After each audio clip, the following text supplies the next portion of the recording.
오늘의 이야기가 여러분의 마음에 깊은 울림을 준다면 좋아요와 구독을 통해 더 많은 분들이 이 귀한 가르침을 나눌 수 있도록 도와주시길 바랍니다. 여러분의 작은 손길이 하느님의 은총을 널리 전하는 데 큰 힘이 됩니다.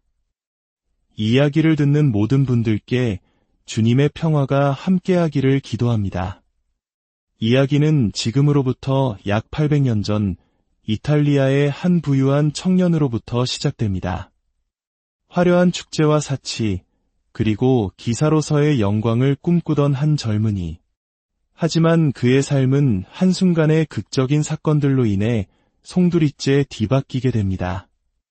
허영심 가득했던 삶을 뒤로하고 그는 가장 가난한 이들을 위한 극도의 겸손과 섬김의 길을 걷게 되죠.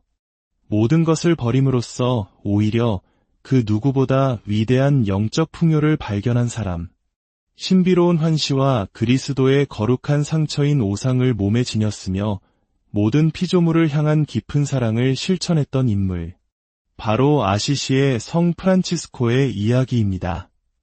프란치스코 성인은 1181년 이탈리아 중부의 도시 아시시에서 태어났습니다. 그의 세례명은 조반니 디 피에트로 디 베르나르도네였지만 부유한 옷감 상인이었던 그의 아버지 피에트로는 아들을 프란체스코, 즉 프랑스인이라는 뜻의 애칭으로 불렀습니다. 이는 당시 프랑스에 대한 동경과 사업적 연관 때문이었습니다. 그의 어머니 피카는 귀족 가문 출신으로 아들의 신앙교육에 큰 영향을 주었습니다. 덕분에 프란치스코는 어린 시절부터 부족함 없는 유복한 환경에서 자랐습니다. 그의 아버지는 아들이 자신의 사업을 물려받기를 원하며 그에게 상업적인 교육을 시켰습니다. 젊은 시절의 프란치스코는 가족이 제공하는 부와 여유를 만끽했습니다. 그는 도시 상류층을 위한 사교 행사와 파티에 빠짐없이 참석하며 화려한 생활로 유명했습니다. 친구들 사이에서는 파티의 왕자로 불릴 정도였고 최고급 옷을 입고 자신의 멋진 모습을 뽐내는 것을 즐겼습니다. 그의 쾌활하고 매력적인 태도는 아시시의 모든 이들이 알 정도였죠. 하지만 이처럼 세속적인 즐거움과 사회적 인정을 추구하는 삶 이면에는 더 깊은 영광과 명예에 대한 갈망이 숨어 있었습니다.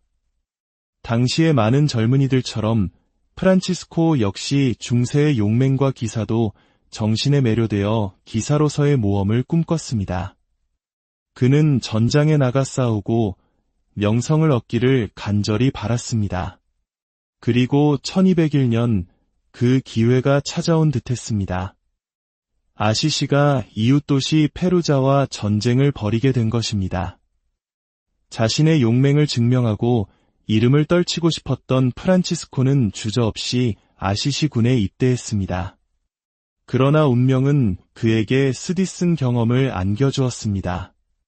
아시시군은 패배했고 프란치스코는 페루자군의 포로가 되고 말았습니다. 화려한 생활에 익숙했던 그에게 포로 생활은 상상조차 할 수 없었던 현실이었습니다.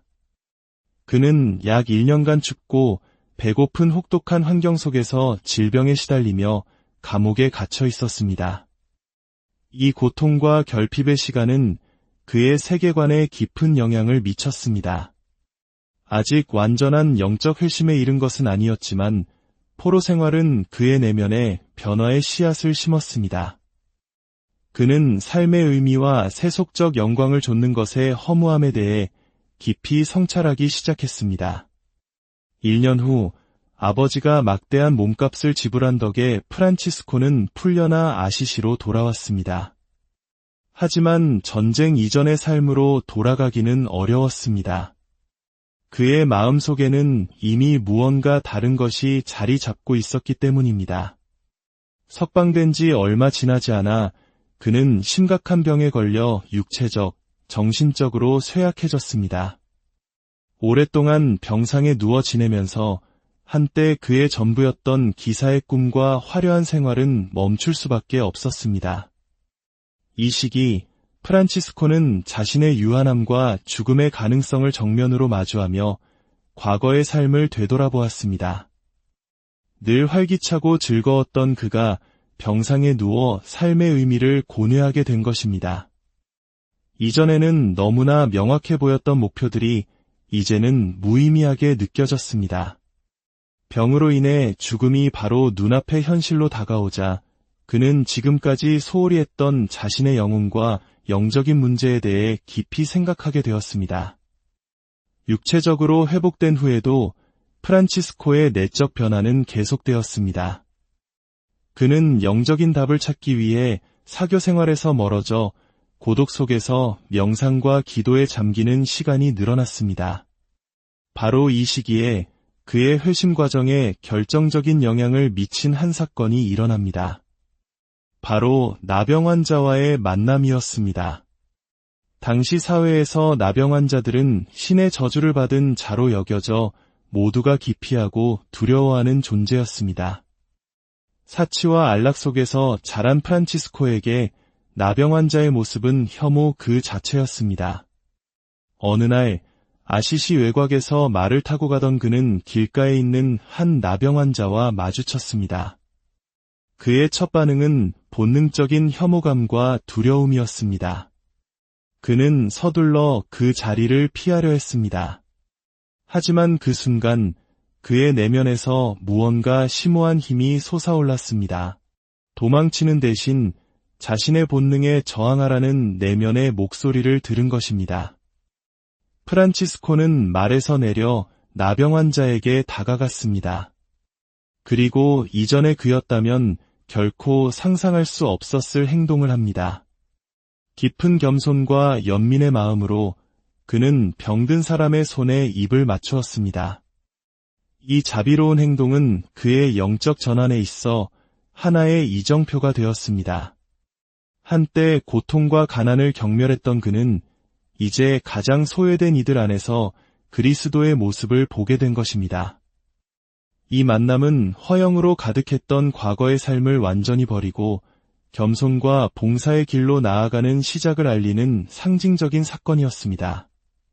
얼마 지나지 않아 프란치스코는 더욱 극적인 결단을 내립니다.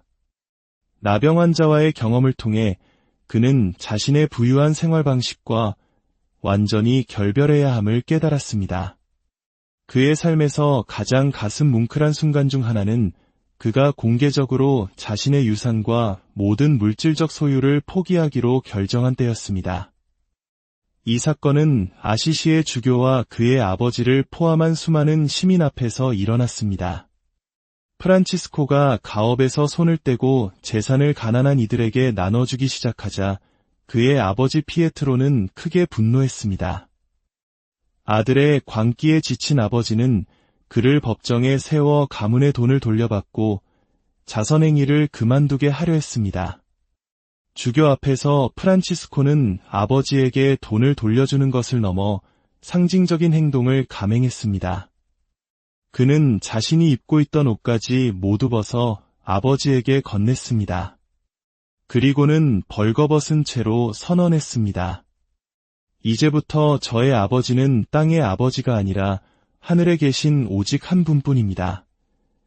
이 모습에 감동한 주교는 자신의 망토를 벗어 그를 감싸주며 그가 선택한 새로운 삶을 축복했습니다. 이 순간은 프란치스코가 물질적 삶과 완전히 결별하고 온전한 가난 속에서 하느님만을 따르기로 서약한 순간이었습니다. 자신의 새로운 소명을 찾아가던 1205년, 프란치스코는 그의 삶의 방향을 영원히 바꿔놓을 또 하나의 깊은 영적 체험을 합니다. 아시시 외곽에 있는 낡고 허물어져가는 산 다미아노 경당에 들어가 십자고상 앞에서 무릎을 꿇고 기도하던 중이었습니다. 기도에 몰두하던 그에게 놀라운 일이 일어났습니다. 십자고상에서 그리스도의 목소리가 들려온 것입니다. 프란치스코야, 가서 무너져가는 나의 교회를 다시 세워라. 프란치스코는 이 부르심을 문자 그대로 이해했습니다. 그는 눈앞에 낡고 허물어져가는 산 다미아노 경당을 보며 그리스도의 명령이 바로 이 건물을 물리적으로 재건하라는 뜻이라고 믿었습니다. 이 신성한 계시에 감동한 그는 즉시 경당을 수리하기 시작했습니다. 그는 다른 사람들의 시선은 아랑곳하지 않고 필요한 자재와 돌을 모으기 시작했습니다. 돈도 자원도 없었던 그는 아시시 거리를 돌아다니며 건축 자재를 기부해달라고 구걸했고, 때로는 일을 계속하기 위해 구걸로 연명하기도 했습니다. 그의 부유했던 배경을 아는 사람들에게 그는 미친 사람처럼 보였습니다. 하지만 프란치스코에게 무너진 성당을 재건하는 일은 그리스도의 부르심에 직접적으로 순종하는 길이었습니다. 산 다미아노 경당을 복원한 후 그는 성베드로 성당과 천사들의 성모 마리아께 봉헌된 작은 경당인 포르치운쿨라까지 재건했습니다. 이 포르치운쿨라 경당은 훗날 프란치스코의, 즉 작은 형제회의 영적 심장이 되었습니다. 시간이 지나면서 프란치스코는 주님의 명령이 단순히 건물을 물리적으로 재건하는 것 이상의 깊은 의미를 지니고 있음을 깨닫게 되었습니다. 그것은 바로 교회 전체의 영적 부흥에 대한 부르심이었습니다. 그는 당시 교회의 부와 권력 속에서 잃어버렸다고 생각했던 겸손, 단순함, 그리고 이웃사랑의 정신을 회복시키라는 소명을 받은 것이었습니다. 그는 검소함, 가난, 그리고 하느님의 모든 피조물에 대한 사랑을 설교하며 진정한 부는 다른 이를 섬기고 창조물과 조화를 이루며 사는 데 있다고 강조했습니다. 그는 아시시의 골목과 주변 마을을 걸으며 부자와 가난한 자, 귀족과 평민을 가리지 않고 만나는 모든 이에게 메시지를 전했습니다. 그의 진실된 신앙과 언행일치의 삶은 사람들의 마음을 깊이 움직였습니다. 그의 순수한 메시지와 삶의 모범은 점차 다른 사람들을 이끌기 시작했습니다. 1208년 부유한 상인이었던 퀸타발레의 베르나르도가 그의 삶에 감명받아 자신의 모든 재산을 포기하고 가난의 길을 따르기로 하면서 첫 번째 동료가 되었습니다. 곧이어 피에트로 카타니, 진리오, 실베스테르 같은 이들이 합류하며 가난과 단순함, 그리고 가장 궁핍한 이들을 섬기는 삶을 살기로 한 작은 공동체가 형성되었습니다. 프란치스코는 자신의 형제회를 작은 형제회라고 이름 지었습니다. 이는 그들이 하느님과 다른 사람들 앞에서 스스로를 작고 보잘것없는 존재로 여겨야 한다는 의미였습니다. 공동체 생활과 가난한 이들을 위한 봉사는 빠르게 성장하는 이 새로운 형제회의 초석이 되었습니다. 1210년 프란치스코는 성장하는 공동체를 위해 교회의 공식적인 승인이 필요하다고 느꼈습니다. 그는 몇몇 동료들과 함께 로마로 가서 당시 교황 인노첸시오 3세를 아련했습니다. 허름한 옷을 입고 가난에 찌든 모습의 프란치스코는 자신이 추구하는 삶의 철학과 복음, 그리고 그리스도의 삶에 기반한 수도 규칙을 설명했습니다. 처음에 교황과 고문들은 재산의 완전한 포기를 기반으로 하는 이 급진적인 수도회를 승인하기를 주저했습니다. 그러나 전승에 따르면 교황 인노첸시오 3세는 한 꿈을 꾸었다고 합니다. 꿈속에서 로마의 주교자 성당인 라테라노 대성전이 무너지기 직전이었는데 남루한 옷차림의 한 작은 수도자가 이를 어깨로 받쳐 세우고 있는 것을 보았습니다. 교황은 그가 바로 프란치스코임을 알아보았습니다. 이 꿈을 통해 교황은 프란치스코의 사명이 교회를 다시 활기차게 하는데 필수적이라는 것을 확신하게 되었습니다. 교황은 작은 형제회에 구두 승인을 내렸고 이로써 프란치스코와 그의 동료들은 가난과 설교의 삶을 계속할 수 있게 되었습니다. 교황의 승인은 프란치스코 운동의 정당성을 부여했을 뿐만 아니라 이탈리아를 넘어 유럽 전역으로 확산될 수 있는 길을 열어주었습니다. 프란치스코의 가르침은 여성들에게도 큰 영감을 주었습니다. 아시시의 귀족 가문 출신이었던 젊은 여성 클라라는 프란치스코의 설교와 삶의 깊은 감명을 받았습니다. 그녀는 1212년 밤 집을 탈출하여 포르치운쿨라 경당에서 프란치스코와 그의 형제들을 만났습니다. 그곳에서 그녀는 그리스도께 대한 완전한 헌신의 상징으로 자신의 긴 머리를 자르고 소박한 수도복을 입으며 프란치스코 운동에 동참한 최초의 여성이 되었습니다. 이렇게 해서 가난한 자매들의 수도회, 즉 오늘날 클라라회로 알려진 제2회가 탄생했습니다. 한편 프란치스코의 마음은 늘 그리스도의 고통이 머물렀던 성지를 향해 있었습니다. 그는 이슬람 세계와 평화적인 대화를 시도하고자 했습니다. 1219년 제5차 십자군 전쟁이 한창일 때 그는 이집트로 건너가 술탄 알카미를 만났습니다. 모두가 그를 죽이려 했지만 술탄은 프란치스코의 깊은 신앙심과 평화에 대한 열망에 감동하여 그를 정중하게 대하고 안전하게 돌려보냈습니다. 이 만남은 서로 다른 종교 간의 존중과 대화의 가능성을 보여준 역사적인 사건이었습니다. 프란치스코의 영성이 절정에 달했던 순간은 1224년 라 베르나 산에서 일어났습니다. 40일간의 기도와 단식 중에 그는 십자가에 못 박히신 그리스도의 모습으로 나타난 6날개를 가진 세라핌 천사의 환시를 보았습니다. 이 신비로운 체험이 끝났을 때 그의 손과 발, 그리고 옆구리에는 예수 그리스도가 십자가에서 입었던 5상처, 즉 5상이 나타났습니다. 이 거룩한 상처는 그가 남은 생애 동안 몸에 지니고 다녔으며 이는 그가 그리스도의 고통과 사랑에 얼마나 깊이 동참했는지를 보여주는 외적인 표징이었습니다. 오상과 여러 질병으로 인해 그의 건강은 급격히 악화되었습니다. 1226년 10월 3일, 그는 44세의 나이로 세상을 떠났습니다. 그의 마지막 순간은 겸손과 변함없는 믿음으로 가득했습니다. 그는 마지막 겸손의 표시이자 창조물과의 일치를 위해 자신을 맨 땅 위에 눕혀달라고 요청했습니다. 형제들에게 둘러싸여 기도 속에서 프란치스코는 영적인 유산을 남기고 이 세상을 떠났습니다. 그의 거룩함에 대한 명성은 너무나 널리 퍼져 교황 그레고리오 9세는 그가 세상을 떠난 지 불과 2년 만인 1228년 그를 가톨릭 교회의 성인으로 공식 선포했습니다. 오늘날 아시시의 성 프란치스코의 유산은 그 어느 때보다 중요합니다. 그는 동물과 환경의 수호성인으로 기억되며 모든 창조물에 대한 보편적 사랑과 존중, 그리고 단순한 삶의 메시지는 생태, 이기와 사회정의 문제에 직면한 현대 세계에 깊은 울림을 줍니다.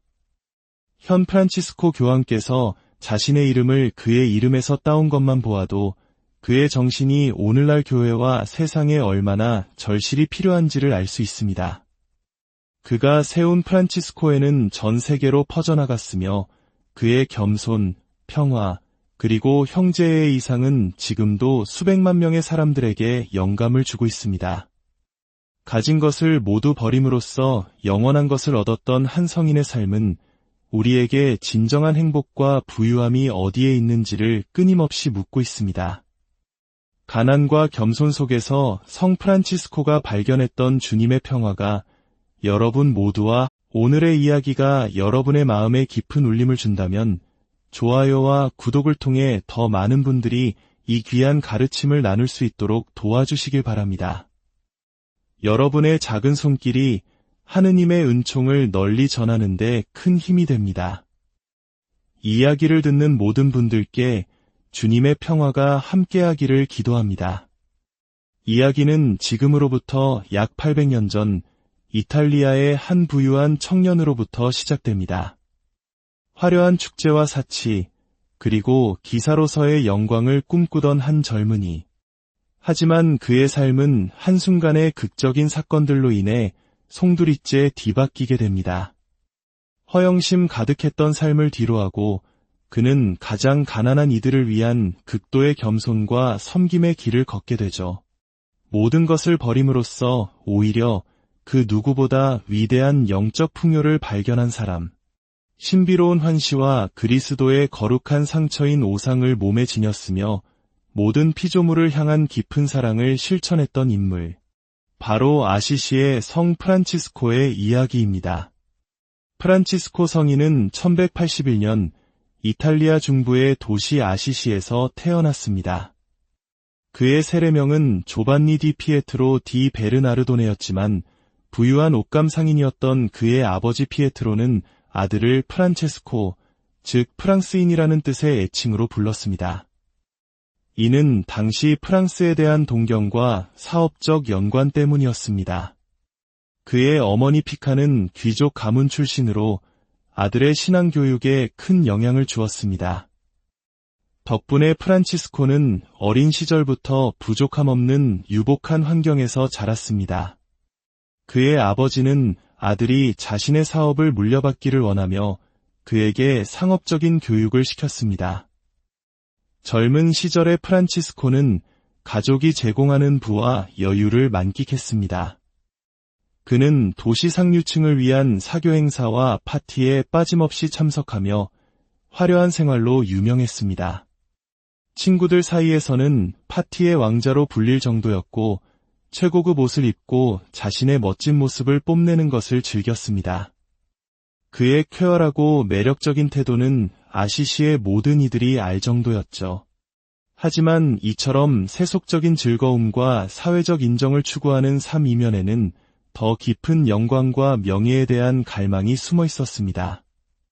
당시의 많은 젊은이들처럼 프란치스코 역시 중세의 용맹과 기사도 정신에 매료되어 기사로서의 모험을 꿈꿨습니다.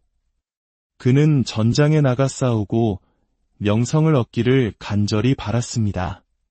그리고 1201년 그 기회가 찾아온 듯했습니다. 아시시가 이웃도시 페루자와 전쟁을 벌이게 된 것입니다. 자신의 용맹을 증명하고 이름을 떨치고 싶었던 프란치스코는 주저없이 아시시 군에 입대했습니다. 그러나 운명은 그에게 쓰디쓴 경험을 안겨주었습니다. 아시시 군은 패배했고 프란치스코는 페루자군의 포로가 되고 말았습니다. 화려한 생활에 익숙했던 그에게 포로 생활은 상상조차 할 수 없었던 현실이었습니다. 그는 약 1년간 춥고 배고픈 혹독한 환경 속에서 질병에 시달리며 감옥에 갇혀 있었습니다. 이 고통과 결핍의 시간은 그의 세계관에 깊은 영향을 미쳤습니다. 아직 완전한 영적 회심에 이른 것은 아니었지만 포로 생활은 그의 내면에 변화의 씨앗을 심었습니다. 그는 삶의 의미와 세속적 영광을 좇는 것의 허무함에 대해 깊이 성찰하기 시작했습니다. 1년 후 아버지가 막대한 몸값을 지불한 덕에 프란치스코는 풀려나 아시시로 돌아왔습니다. 하지만 전쟁 이전의 삶으로 돌아가기는 어려웠습니다. 그의 마음속에는 이미 무언가 다른 것이 자리 잡고 있었기 때문입니다. 석방된 지 얼마 지나지 않아 그는 심각한 병에 걸려 육체적, 정신적으로 쇠약해졌습니다. 오랫동안 병상에 누워 지내면서 한때 그의 전부였던 기사의 꿈과 화려한 생활은 멈출 수밖에 없었습니다. 이 시기 프란치스코는 자신의 유한함과 죽음의 가능성을 정면으로 마주하며 과거의 삶을 되돌아보았습니다. 늘 활기차고 즐거웠던 그가 병상에 누워 삶의 의미를 고뇌하게 된 것입니다. 이전에는 너무나 명확해 보였던 목표들이 이제는 무의미하게 느껴졌습니다. 병으로 인해 죽음이 바로 눈앞의 현실로 다가오자 그는 지금까지 소홀히 했던 자신의 영혼과 영적인 문제에 대해 깊이 생각하게 되었습니다. 육체적으로 회복된 후에도 프란치스코의 내적 변화는 계속되었습니다. 그는 영적인 답을 찾기 위해 사교 생활에서 멀어져 고독 속에서 명상과 기도에 잠기는 시간이 늘어났습니다. 바로 이 시기에 그의 회심 과정에 결정적인 영향을 미친 한 사건이 일어납니다. 바로 나병 환자와의 만남이었습니다. 당시 사회에서 나병 환자들은 신의 저주를 받은 자로 여겨져 모두가 기피하고 두려워하는 존재였습니다. 사치와 안락 속에서 자란 프란치스코에게 나병 환자의 모습은 혐오 그 자체였습니다. 어느 날 아시시 외곽에서 말을 타고 가던 그는 길가에 있는 한 나병 환자와 마주쳤습니다. 그의 첫 반응은 본능적인 혐오감과 두려움이었습니다. 그는 서둘러 그 자리를 피하려 했습니다. 하지만 그 순간 그의 내면에서 무언가 심오한 힘이 솟아올랐습니다.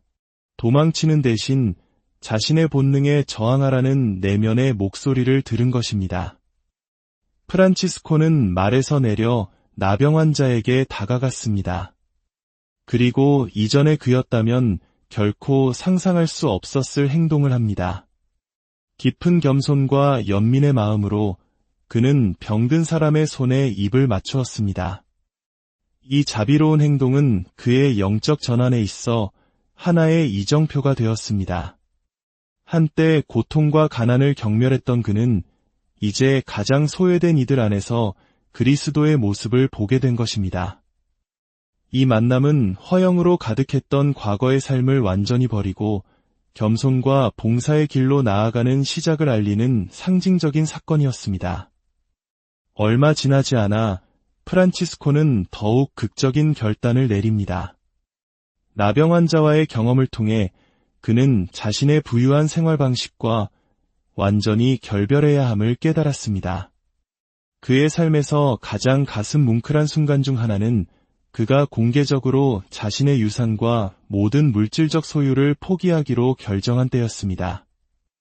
이 사건은 아시시의 주교와 그의 아버지를 포함한 수많은 시민 앞에서 일어났습니다. 프란치스코가 가업에서 손을 떼고 재산을 가난한 이들에게 나눠주기 시작하자 그의 아버지 피에트로는 크게 분노했습니다.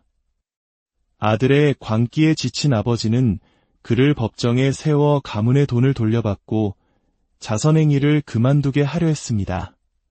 주교 앞에서 프란치스코는 아버지에게 돈을 돌려주는 것을 넘어 상징적인 행동을 감행했습니다. 그는 자신이 입고 있던 옷까지 모두 벗어 아버지에게 건넸습니다. 그리고는 벌거벗은 채로 선언했습니다. 이제부터 저의 아버지는 땅의 아버지가 아니라 하늘에 계신 오직 한 분뿐입니다. 이 모습에 감동한 주교는 자신의 망토를 벗어 그를 감싸주며 그가 선택한 새로운 삶을 축복했습니다. 이 순간은 프란치스코가 물질적 삶과 완전히 결별하고 온전한 가난 속에서 하느님만을 따르기로 서약한 순간이었습니다. 자신의 새로운 소명을 찾아가던 1205년, 프란치스코는 그의 삶의 방향을 영원히 바꿔놓을 또 하나의 깊은 영적 체험을 합니다. 아시시 외곽에 있는 낡고 허물어져가는 산 다미아노 경당에 들어가 십자고상 앞에서 무릎을 꿇고 기도하던 중이었습니다. 기도에 몰두하던 그에게 놀라운 일이 일어났습니다. 십자고상에서 그리스도의 목소리가 들려온 것입니다.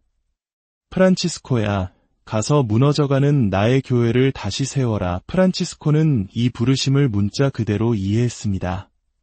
그는 눈앞에 낡고 허물어져가는 산 다미아노 경당을 보며 그리스도의 명령이 바로 이 건물을 물리적으로 재건하라는 뜻이라고 믿었습니다.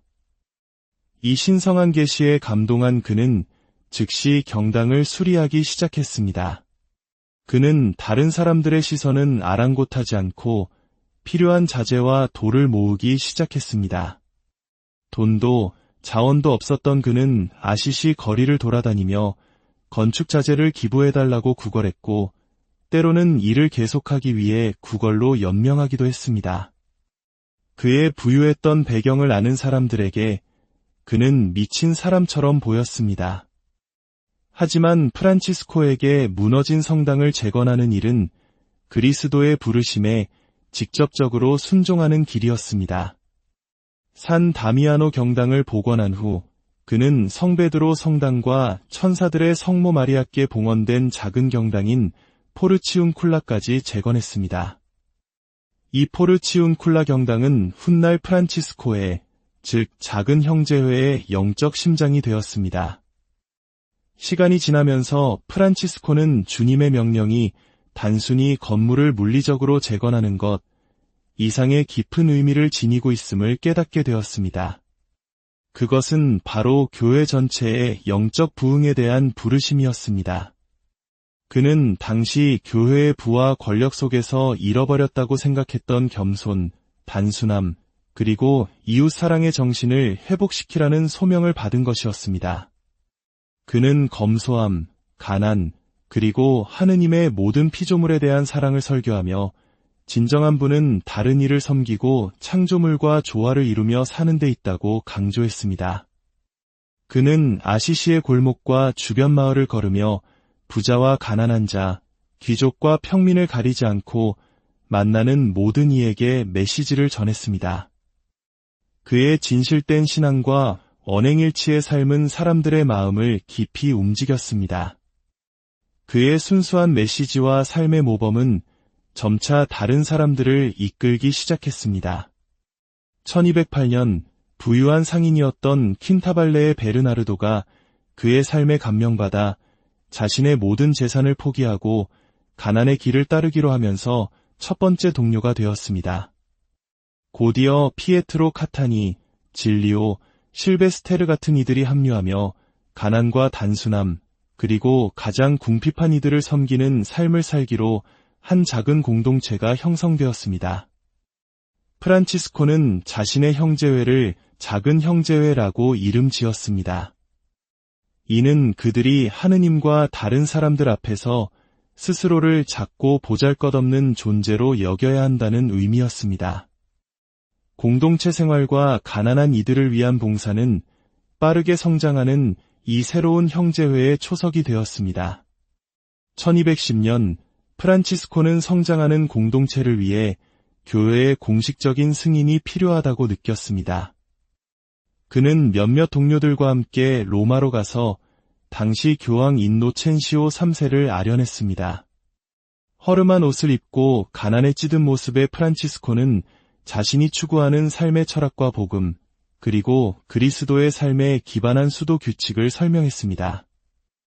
처음에 교황과 고문들은 재산의 완전한 포기를 기반으로 하는 이 급진적인 수도회를 승인하기를 주저했습니다. 그러나 전승에 따르면 교황 인노첸시오 3세는 한 꿈을 꾸었다고 합니다. 꿈속에서 로마의 주교자 성당인 라테라노 대성전이 무너지기 직전이었는데 남루한 옷차림의 한 작은 수도자가 이를 어깨로 받쳐 세우고 있는 것을 보았습니다. 교황은 그가 바로 프란치스코임을 알아보았습니다. 이 꿈을 통해 교황은 프란치스코의 사명이 교회를 다시 활기차게 하는데 필수적이라는 것을 확신하게 되었습니다. 교황은 작은 형제회의 구두 승인을 내렸고 이로써 프란치스코와 그의 동료들은 가난과 설교의 삶을 계속할 수 있게 되었습니다. 교황의 승인은 프란치스코 운동의 정당성을 부여했을 뿐만 아니라 이탈리아를 넘어 유럽 전역으로 확산될 수 있는 길을 열어주었습니다. 프란치스코의 가르침은 여성들에게도 큰 영감을 주었습니다. 아시시의 귀족 가문 출신이었던 젊은 여성 클라라는 프란치스코의 설교와 삶의 깊은 감명을 받았습니다. 그녀는 1212년 밤 집을 탈출하여 포르치움 쿨라 경당에서 프란치스코와 그의 형제들을 만났습니다. 그곳에서 그녀는 그리스도께 대한 완전한 헌신의 상징으로 자신의 긴 머리를 자르고 소박한 수도복을 입으며 프란치스코 운동에 동참한 최초의 여성이 되었습니다. 이렇게 해서 가난한 자매들의 수도회, 즉 오늘날 클라라회로 알려진 제2회가 탄생했습니다. 한편 프란치스코의 마음은 늘 그리스도의 고통이 머물렀던 성지를 향해 있었습니다. 그는 이슬람 세계와 평화적인 대화를 시도하고자 했습니다. 1219년 제5차 십자군 전쟁이 한창일 때 그는 이집트로 건너가 술탄 알카미를 만났습니다. 모두가 그를 죽이려 했지만 술탄은 프란치스코의 깊은 신앙심과 평화에 대한 열망에 감동하여 그를 정중하게 대하고 안전하게 돌려보냈습니다. 이 만남은 서로 다른 종교 간의 존중과 대화의 가능성을 보여준 역사적인 사건이었습니다. 프란치스코의 영성이 절정에 달했던 순간은 1224년 라 베르나 산에서 일어났습니다. 40일간의 기도와 단식 중에 그는 십자가에 못 박히신 그리스도의 모습으로 나타난 6날개를 가진 세라핌 천사의 환시를 보았습니다. 이 신비로운 체험이 끝났을 때 그의 손과 발, 그리고 옆구리에는 예수 그리스도가 십자가에서 입었던 5상처, 즉 5상이 나타났습니다. 이 거룩한 상처는 그가 남은 생애 동안 몸에 지니고 다녔으며 이는 그가 그리스도의 고통과 사랑에 얼마나 깊이 동참했는지를 보여주는 외적인 표징이었습니다. 오상과 여러 질병으로 인해 그의 건강은 급격히 악화되었습니다. 1226년 10월 3일, 그는 44세의 나이로 세상을 떠났습니다. 그의 마지막 순간은 겸손과 변함없는 믿음으로 가득했습니다. 그는 마지막 겸손의 표시이자 창조물과의 일치를 위해 자신을 맨 땅 위에 눕혀달라고 요청했습니다. 형제들에게 둘러싸여 기도 속에서 프란치스코는 영적인 유산을 남기고 이 세상을 떠났습니다. 그의 거룩함에 대한 명성은 너무나 널리 퍼져 교황 그레고리오 9세는 그가 세상을 떠난 지 불과 2년 만인 1228년 그를 가톨릭 교회의 성인으로 공식 선포했습니다. 오늘날 아시시의 성 프란치스코의 유산은 그 어느 때보다 중요합니다. 그는 동물과 환경의 수호성인으로 기억되며 모든 창조물에 대한 보편적 사랑과 존중, 그리고 단순한 삶의 메시지는 생태, 이기와 사회정의 문제에 직면한 현대 세계에 깊은 울림을 줍니다. 현 프란치스코 교황께서 자신의 이름을 그의 이름에서 따온 것만 보아도 그의 정신이 오늘날 교회와 세상에 얼마나 절실히 필요한지를 알 수 있습니다.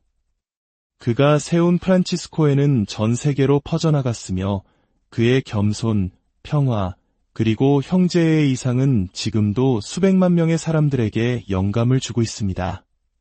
가진 것을 모두 버림으로써 영원한 것을 얻었던 한 성인의 삶은 우리에게 진정한 행복과 부유함이 어디에 있는지를 끊임없이 묻고 있습니다. 가난과 겸손 속에서 성 프란치스코가 발견했던 주님의 평화가 여러분 모두와 오늘의 이야기가 여러분의 마음에 깊은 울림을 준다면 좋아요와 구독을 통해 더 많은 분들이 이 귀한 가르침을 나눌 수 있도록 도와주시길 바랍니다. 여러분의 작은 손길이 하느님의 은총을 널리 전하는 데 큰 힘이 됩니다. 이야기를 듣는 모든 분들께 주님의 평화가 함께하기를 기도합니다. 이야기는 지금으로부터 약 800년 전 이탈리아의 한 부유한 청년으로부터 시작됩니다. 화려한 축제와 사치, 그리고 기사로서의 영광을 꿈꾸던 한 젊은이. 하지만 그의 삶은 한순간의 극적인 사건들로 인해 송두리째 뒤바뀌게 됩니다. 허영심 가득했던 삶을 뒤로하고 그는 가장 가난한 이들을 위한 극도의 겸손과 섬김의 길을 걷게 되죠. 모든 것을 버림으로써 오히려 그 누구보다 위대한 영적 풍요를 발견한 사람. 신비로운 환시와 그리스도의 거룩한 상처인 오상을 몸에 지녔으며 모든 피조물을 향한 깊은 사랑을 실천했던 인물. 바로 아시시의 성 프란치스코의 이야기입니다. 프란치스코 성인은 1181년 이탈리아 중부의 도시 아시시에서 태어났습니다. 그의 세례명은 조반니 디 피에트로 디 베르나르도네였지만 부유한 옷감 상인이었던 그의 아버지 피에트로는 아들을 프란체스코, 즉 프랑스인이라는 뜻의 애칭으로 불렀습니다. 이는 당시 프랑스에 대한 동경과 사업적 연관 때문이었습니다. 그의 어머니 피카는 귀족 가문 출신으로 아들의 신앙 교육에 큰 영향을 주었습니다. 덕분에 프란치스코는 어린 시절부터 부족함 없는 유복한 환경에서 자랐습니다. 그의 아버지는 아들이 자신의 사업을 물려받기를 원하며 그에게 상업적인 교육을 시켰습니다. 젊은 시절의 프란치스코는 가족이 제공하는 부와 여유를 만끽했습니다. 그는 도시 상류층을 위한 사교 행사와 파티에 빠짐없이 참석하며 화려한 생활로 유명했습니다. 친구들 사이에서는 파티의 왕자로 불릴 정도였고 최고급 옷을 입고 자신의 멋진 모습을 뽐내는 것을 즐겼습니다. 그의 쾌활하고 매력적인 태도는 아시시의 모든 이들이 알 정도였죠. 하지만 이처럼 세속적인 즐거움과 사회적 인정을 추구하는 삶 이면에는 더 깊은 영광과 명예에 대한 갈망이 숨어 있었습니다. 당시의 많은 젊은이들처럼 프란치스코 역시 중세의 용맹과 기사도 정신에 매료되어 기사로서의 모험을 꿈꿨습니다. 그는 전장에 나가 싸우고 명성을 얻기를 간절히 바랐습니다. 그리고 1201년 그 기회가 찾아온 듯했습니다. 아시시가 이웃도시 페루자와 전쟁을 벌이게 된 것입니다. 자신의 용맹을 증명하고 이름을 떨치고 싶었던 프란치스코는 주저없이 아시시 군에 입대했습니다. 그러나 운명은 그에게 쓰디쓴 경험을 안겨주었습니다. 아시시 군은 패배했고 프란치스코는 페루자군의 포로가 되고 말았습니다. 화려한 생활에 익숙했던 그에게 포로 생활은 상상조차 할 수 없었던 현실이었습니다. 그는 약 1년간 춥고 배고픈 혹독한 환경 속에서 질병에 시달리며 감옥에 갇혀 있었습니다. 이 고통과 결핍의 시간은 그의 세계관에 깊은 영향을 미쳤습니다. 아직 완전한 영적 회심에 이른 것은 아니었지만 포로 생활은 그의 내면에 변화의 씨앗을 심었습니다. 그는 삶의 의미와 세속적 영광을 좇는 것의 허무함에 대해 깊이 성찰하기 시작했습니다. 1년 후 아버지가 막대한 몸값을 지불한 덕에 프란치스코는 풀려나 아시시로 돌아왔습니다. 하지만 전쟁 이전의 삶으로 돌아가기는 어려웠습니다. 그의 마음속에는 이미 무언가 다른 것이 자리 잡고 있었기 때문입니다. 석방된 지 얼마 지나지 않아 그는 심각한 병에 걸려 육체적, 정신적으로 쇠약해졌습니다. 오랫동안 병상에 누워 지내면서 한때 그의 전부였던 기사의 꿈과 화려한 생활은 멈출 수밖에 없었습니다. 이 시기 프란치스코는 자신의 유한함과 죽음의 가능성을 정면으로 마주하며 과거의 삶을 되돌아보았습니다. 늘 활기차고 즐거웠던 그가 병상에 누워 삶의 의미를 고뇌하게 된 것입니다. 이전에는 너무나 명확해 보였던 목표들이 이제는 무의미하게 느껴졌습니다. 병으로 인해 죽음이 바로 눈앞의 현실로 다가오자 그는 지금까지 소홀히 했던 자신의 영혼과 영적인 문제에 대해 깊이 생각하게 되었습니다. 육체적으로 회복된 후에도 프란치스코의 내적 변화는 계속되었습니다. 그는 영적인 답을 찾기 위해 사교 생활에서 멀어져 고독 속에서 명상과 기도에 잠기는 시간이 늘어났습니다. 바로 이 시기에 그의 회심 과정에 결정적인 영향을 미친 한 사건이 일어납니다. 바로 나병 환자와의 만남이었습니다. 당시 사회에서 나병 환자들은 신의 저주를 받은 자로 여겨져 모두가 기피하고 두려워하는 존재였습니다. 사치와 안락 속에서 자란 프란치스코에게 나병 환자의 모습은 혐오 그 자체였습니다. 어느 날 아시시 외곽에서 말을 타고 가던 그는 길가에 있는 한 나병 환자와 마주쳤습니다. 그의 첫 반응은 본능적인 혐오감과 두려움이었습니다. 그는 서둘러 그 자리를 피하려 했습니다. 하지만 그 순간 그의 내면에서 무언가 심오한 힘이 솟아올랐습니다. 도망치는 대신 자신의 본능에 저항하라는 내면의 목소리를 들은 것입니다. 프란치스코는 말에서 내려 나병 환자에게 다가갔습니다. 그리고 이전의 그였다면 결코 상상할 수 없었을 행동을 합니다. 깊은 겸손과 연민의 마음으로 그는 병든 사람의 손에 입을 맞추었습니다.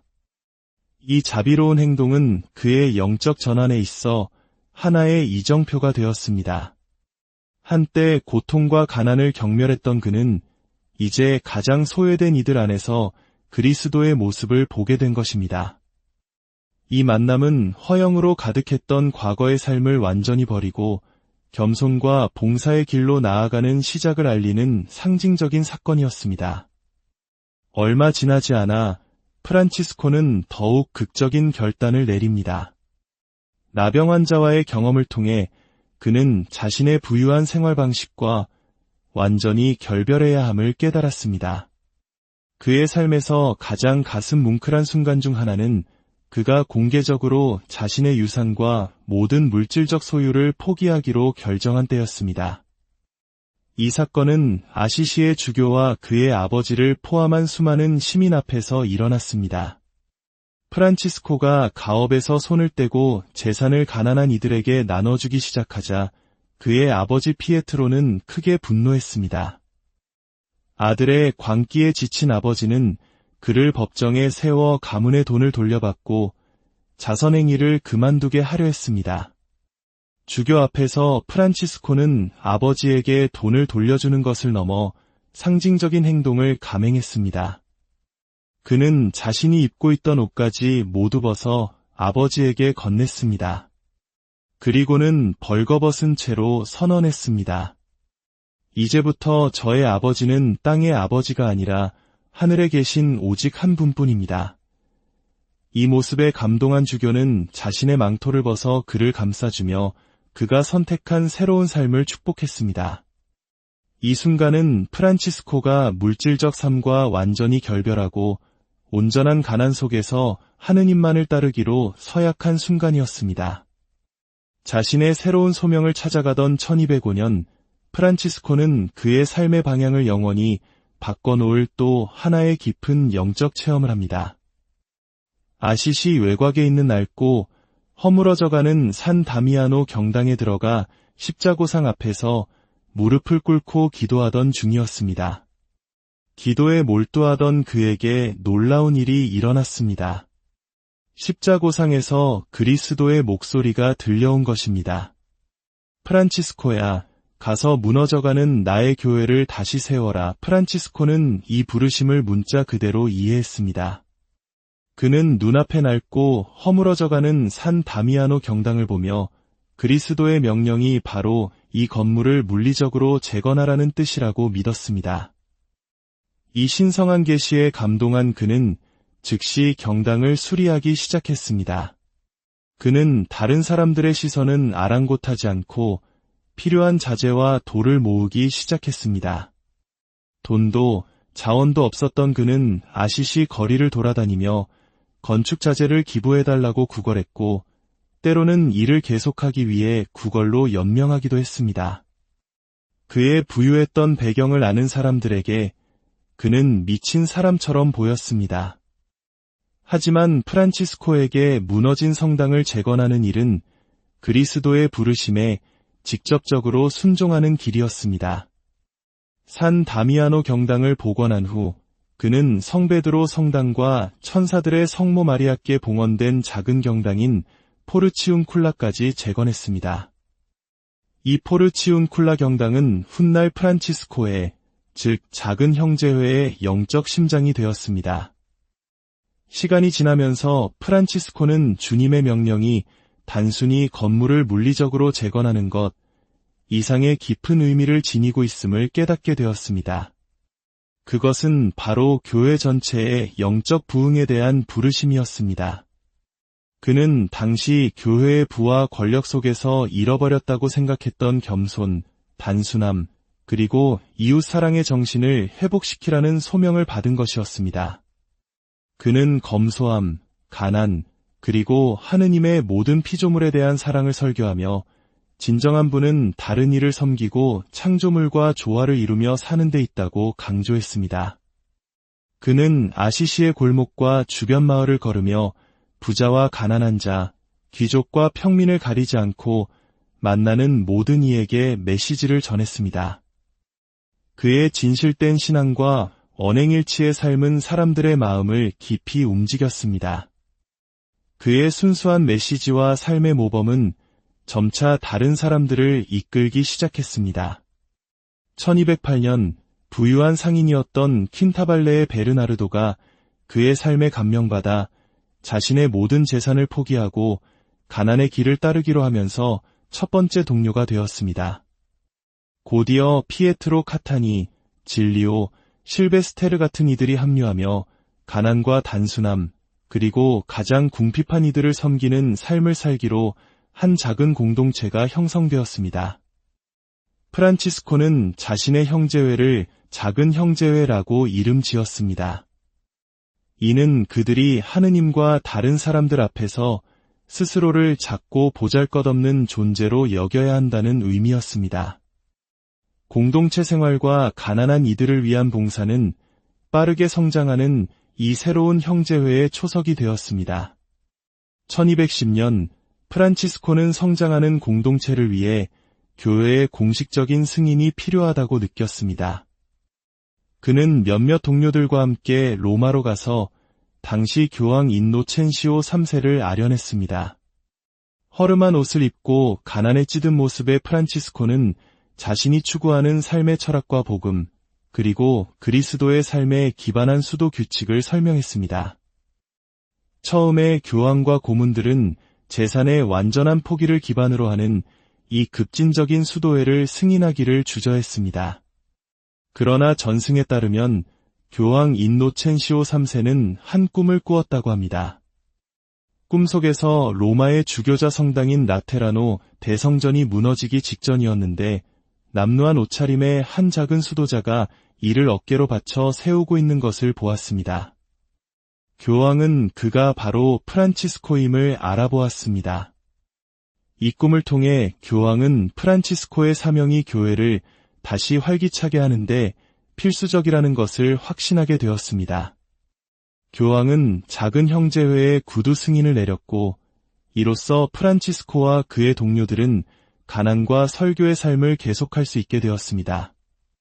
교황의 승인은 프란치스코 운동의 정당성을 부여했을 뿐만 아니라 이탈리아를 넘어 유럽 전역으로 확산될 수 있는 길을 열어주었습니다.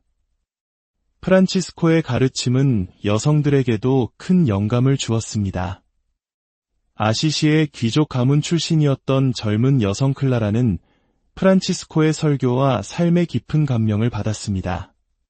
그녀는 1212년 밤 집을 탈출하여 포르치움쿨라 경당에서 프란치스코와 그의 형제들을 만났습니다. 그곳에서 그녀는 그리스도께 대한 완전한 헌신의 상징으로 자신의 긴 머리를 자르고 소박한 수도복을 입으며 프란치스코 운동에 동참한 최초의 여성이 되었습니다. 이렇게 해서 가난한 자매들의 수도회, 즉 오늘날 클라라회로 알려진 제2회가 탄생했습니다. 한편 프란치스코의 마음은 늘 그리스도의 고통이 머물렀던 성지를 향해 있었습니다. 그는 이슬람 세계와 평화적인 대화를 시도하고자 했습니다. 1219년 제5차 십자군 전쟁이 한창일 때 그는 이집트로 건너가 술탄 알카미를 만났습니다. 모두가 그를 죽이려 했지만 술탄은 프란치스코의 깊은 신앙심과 평화에 대한 열망에 감동하여 그를 정중하게 대하고 안전하게 돌려보냈습니다. 이 만남은 서로 다른 종교 간의 존중과 대화의 가능성을 보여준 역사적인 사건이었습니다. 프란치스코의 영성이 절정에 달했던 순간은 1224년 라 베르나 산에서 일어났습니다. 40일간의 기도와 단식 중에 그는 십자가에 못 박히신 그리스도의 모습으로 나타난 6날개를 가진 세라핌 천사의 환시를 보았습니다. 이 신비로운 체험이 끝났을 때 그의 손과 발, 그리고 옆구리에는 예수 그리스도가 십자가에서 입었던 5상처, 즉 5상이 나타났습니다. 이 거룩한 상처는 그가 남은 생애 동안 몸에 지니고 다녔으며 이는 그가 그리스도의 고통과 사랑에 얼마나 깊이 동참했는지를 보여주는 외적인 표징이었습니다. 5상과 여러 질병으로 인해 그의 건강은 급격히 악화되었습니다. 1226년 10월 3일 그는 44세의 나이로 세상을 떠났습니다. 그의 마지막 순간은 겸손과 변함없는 믿음으로 가득했습니다. 그는 마지막 겸손의 표시이자 창조물과의 일치를 위해 자신을 맨 땅 위에 눕혀달라고 요청했습니다. 형제들에게 둘러싸여 기도 속에서 프란치스코는 영적인 유산을 남기고 이 세상을 떠났습니다. 그의 거룩함에 대한 명성은 너무나 널리 퍼져 교황 그레고리오 9세는 그가 세상을 떠난 지 불과 2년 만인 1228년 그를 가톨릭 교회의 성인으로 공식 선포했습니다. 오늘날 아시시의 성 프란치스코의 유산은 그 어느 때보다 중요합니다. 그는 동물과 환경의 수호성인으로 기억되며 모든 창조물에 대한 보편적 사랑과 존중, 그리고 단순한 삶의 메시지는 생태, 이기와 사회정의 문제에 직면한 현대 세계에 깊은 울림을 줍니다. 현 프란치스코 교황께서 자신의 이름을 그의 이름에서 따온 것만 보아도 그의 정신이 오늘날 교회와 세상에 얼마나 절실히 필요한지를 알 수 있습니다. 그가 세운 프란치스코에는 전 세계로 퍼져나갔으며 그의 겸손, 평화, 그리고 형제의 이상은 지금도 수백만 명의 사람들에게 영감을 주고 있습니다. 가진 것을 모두 버림으로써 영원한 것을 얻었던 한 성인의 삶은 우리에게 진정한 행복과 부유함이 어디에 있는지를 끊임없이 묻고 있습니다. 가난과 겸손 속에서 성 프란치스코가 발견했던 주님의 평화가 여러분 모두와 오늘의 이야기가 여러분의 마음에 깊은 울림을 준다면 좋아요와 구독을 통해 더 많은 분들이 이 귀한 가르침을 나눌 수 있도록 도와주시길 바랍니다. 여러분의 작은 손길이 하느님의 은총을 널리 전하는 데 큰 힘이 됩니다. 이야기를 듣는 모든 분들께 주님의 평화가 함께하기를 기도합니다. 이야기는 지금으로부터 약 800년 전 이탈리아의 한 부유한 청년으로부터 시작됩니다. 화려한 축제와 사치, 그리고 기사로서의 영광을 꿈꾸던 한 젊은이. 하지만 그의 삶은 한순간의 극적인 사건들로 인해 송두리째 뒤바뀌게 됩니다. 허영심 가득했던 삶을 뒤로하고 그는 가장 가난한 이들을 위한 극도의 겸손과 섬김의 길을 걷게 되죠. 모든 것을 버림으로써 오히려 그 누구보다 위대한 영적 풍요를 발견한 사람. 신비로운 환시와 그리스도의 거룩한 상처인 오상을 몸에 지녔으며 모든 피조물을 향한 깊은 사랑을 실천했던 인물. 바로 아시시의 성 프란치스코의 이야기입니다. 프란치스코 성인은 1181년 이탈리아 중부의 도시 아시시에서 태어났습니다. 그의 세례명은 조반니 디 피에트로 디 베르나르도네였지만 부유한 옷감 상인이었던 그의 아버지 피에트로는 아들을 프란체스코, 즉 프랑스인이라는 뜻의 애칭으로 불렀습니다. 이는 당시 프랑스에 대한 동경과 사업적 연관 때문이었습니다. 그의 어머니 피카는 귀족 가문 출신으로 아들의 신앙교육에 큰 영향을 주었습니다. 덕분에 프란치스코는 어린 시절부터 부족함 없는 유복한 환경에서 자랐습니다.